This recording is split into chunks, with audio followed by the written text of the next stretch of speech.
जी news के बाद CAG report की एक कॉपी है।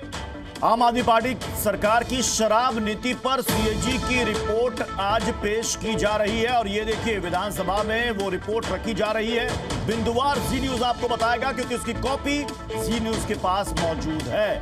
14 ऐसी रिपोर्ट्स है जो कि अब तक सार्वजनिक नहीं हुई है और स्पीकर ने भी कहा विधानसभा में, विजेंद्र गुप्ता ने, कि हाईकोर्ट ने भी इस मामले में पिछली सरकार को फटकार लगाई थी और हाईकोर्ट ने यह भी कहा था कि ये संवैधानिक जो जनादेश है जनता ने जो दिया है, लेखा जोखा विवरण सरकारी मंत्रालयों का, विभागों का, उसको रखना चाहिए था। इसमें बेवजह देरी की गई, इससे ईमानदारी पर संदेह पैदा होता है और अब इस पर डिटेल में चर्चा भी शुरू हो रही है। हम सीधे आपको ले चलते हैं विधानसभा। तो चले विधानसभा की कार्रवाई में आपको ले चलेंगे, लेकिन राहुल मिश्रा हमारे साथ इस पर जुड़ चुके हैं। राहुल मिश्रा, जो जानकारी अब तक आई है कि आज सभी 14 रिपोर्ट नहीं पेश होगी, 2 या 3 रिपोर्ट ही पेश होगी। पहली रिपोर्ट क्या होगी? आबकारी विभाग से जुड़ी हुई।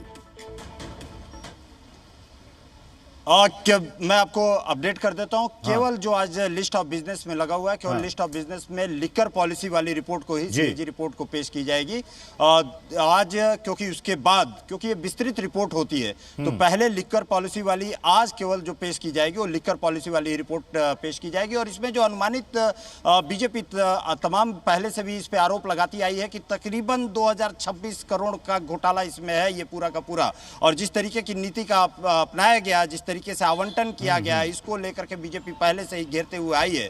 आज इसको टेबल कर दिया गया है, सदन की पटल पर रख दिया गया है। अब इसमें रिपोर्ट में पूरे के पूरे देखना होगा कि सीएजी रिपोर्ट में आखिर में क्या क्या, किन किन बिंदुओं को यहां पर उठाया गया है, क्या क्या मुद्दे इसमें अहम है जिसको लेकर के, और सरकार की जो नीति थी उसके ऊपर सवाल खड़ा किया गया। ये पूरा का पूरा आएगा क्योंकि पटल पर अब रख दिया गया। अब उसके ऊपर बहस होगी और बहस के बाद ठीक, अब देखना होगा कि उनमें किन किन बिंदुओं को हाईलाइट किया गया। रामकृपाल सर, आपने तो इससे पहले कई सारी सीएजी रिपोर्ट देखी होगी और इस आबकारी नीति को लेकर के तो ऑलरेडी सीबीआई और ईडी जांच कर रही है।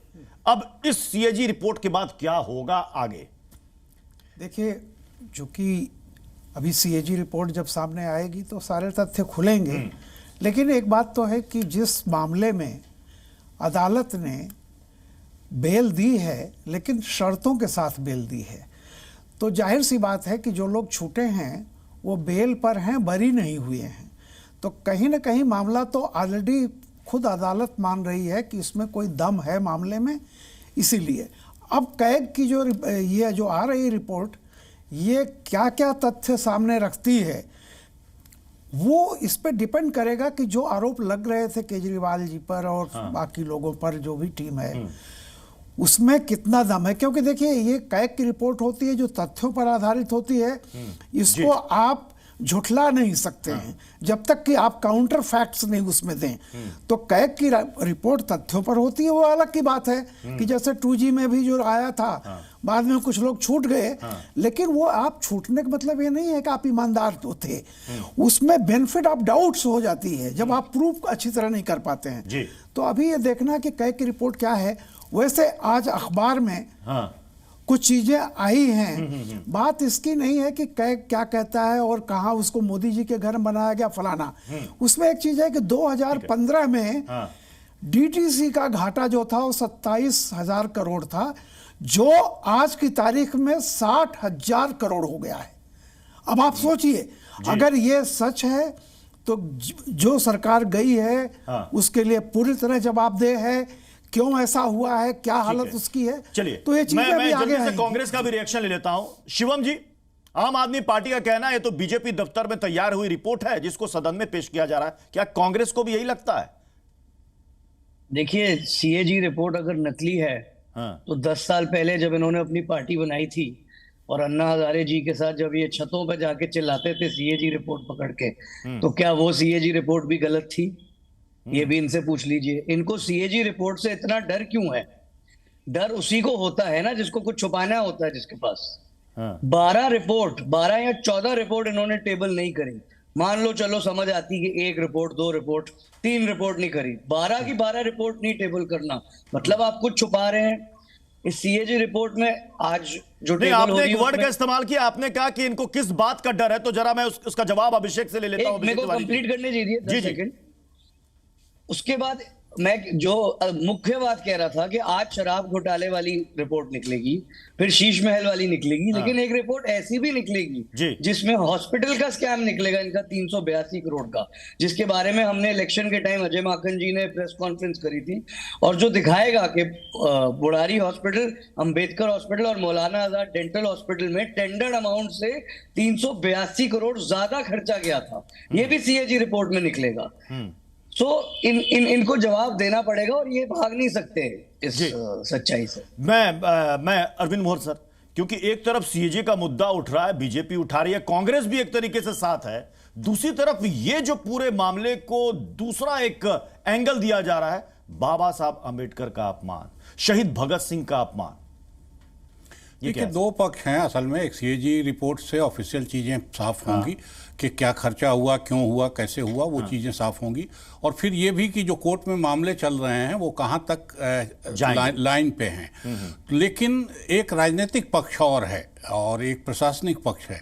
तो राजनीतिक पक्ष की बातें तो काफ़ी चुनाव के पहले आ चुकी हैं ऑलरेडी, खासतौर से शराब नीति की। जैसा रामकृपाल जी ने कहा कि डीटीसी मेरे हिसाब से बहुत बड़ी खबर है कि पूरे शहर के पब्लिक ट्रांसपोर्ट को इस तरह नष्ट किया गया अलग अलग वजहों से। तो वो रिपोर्ट भी आएगी तो वो चीज़ें साफ होंगी। लेकिन शराब नीति के राजनीतिक पक्ष पे तो काफ़ी काम हो गया है। मेरे ख्याल से प्रशासनिक काम में इस रिपोर्ट से थोड़ी मदद मिलेगी या थोड़ा उसको पुश मिलेगा। ठीक है सर, एक बार फिर से दर्शकों को बता देते हैं, आम आदमी पार्टी की सरकार की शराब नीति यानी कि आबकारी जो नीति थी, उस पर सीएजी की रिपोर्ट सदन में पेश की गई है। जी न्यूज के पास सीएजी रिपोर्ट की कॉपी मौजूद है और उसके बारे में डिटेल हम आपको बिंदुवार बताएंगे कि आखिर इस सीएजी की रिपोर्ट में क्या कहा गया है, क्योंकि बीजेपी ने यह आरोप लगाया था कि इसकी वजह से सरकार को 2026 करोड़ का नुकसान पहुंचा। जो आबकारी नीति में बदलाव किया गया, जो संशोधन किया गया, उसकी वजह से कई लोगों को फायदा पहुंचाया गया, लाइसेंस धारकों को अनियमितता बरती गई। राहुल मिश्रा हमारे साथ जुड़े हुए। राहुल, अब तक आप जितनी इस रिपोर्ट को पढ़ पाए होंगे, क्या उसमें प्रमुख बिंदु हैं, बताइए जरा।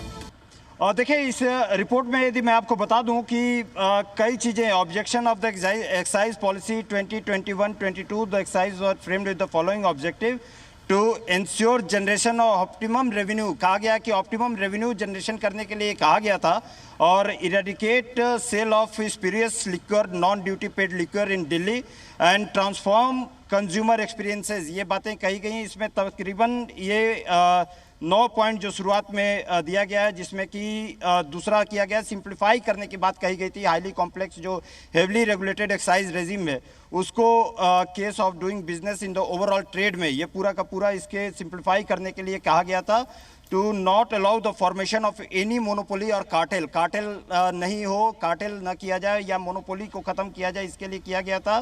To allow responsible players in the industry to carry out the trade transparently without resorting to any proxy model, और उसके साथ ही साथ to ensure equitable access of liquor supply to all the wards area of Delhi, so that there are no unserved and underserved localities, eliminating the problem of spurious and non-duty paid liquor. और उसके साथ ही to put in place a simplified duty and pricing mechanism that is periodically reviewed to ensure accountability on part of the licensee in terms of revenue enhancement, beside keeping in check emergence of monopolies and cartels, promotion of consumer choice by ensuring availability of popular as well as niche brands so that the consumer has a wider choice। ये सारी चीज़ें इसमें लिखी गई है। लेकिन ये पूरी की पूरी यदि आप रिपोर्ट को आप पढ़ें तो इसमें क्योंकि कई चीज़ें कही गई है, क्रोनोलॉजी ऑफ इवेंट्स जो इसमें लिखा गया है। जब दूसरे आप पॉइंट पे जाएंगे, तीसरे पेज पर आप जाएंगे तो तीसरे पेज पे क्रोनोलॉजी ऑफ इवेंट्स उसमें दिया गया है।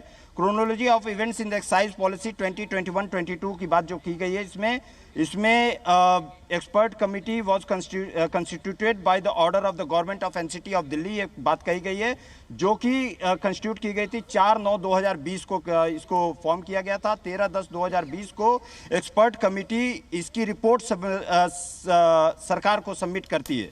उसके साथ ही साथ 31/12/2020 को रिपोर्ट प्लेस की गई public domain for comments from public and stakeholders. इनको ये 31/12/2020 को रखा गया। ये पूरा क्रोनोलॉजी ऑफ इवेंट्स है इसका। उसके साथ ही साथ 5/2/2021 को जो कही गई है, the report and the comments from the public and stake holder place before the council of ministers के सामने ये पूरी की पूरी रिपोर्ट जो पब्लिक और स्टेक होल्डर से ली गई थी उसको रखा गया। उसके साथ ही 5/2/2021 को council of minister constituted a group of minister, GoM की एक कंस्टिट्यूट किया गया। इससे स्टेट एक्साइज रिफॉर्म्स के लिए वाइड कैबिनेट डिसीजन नंबर, जो कैबिनेट का डिसीजन लिया गया था उसके अनुसार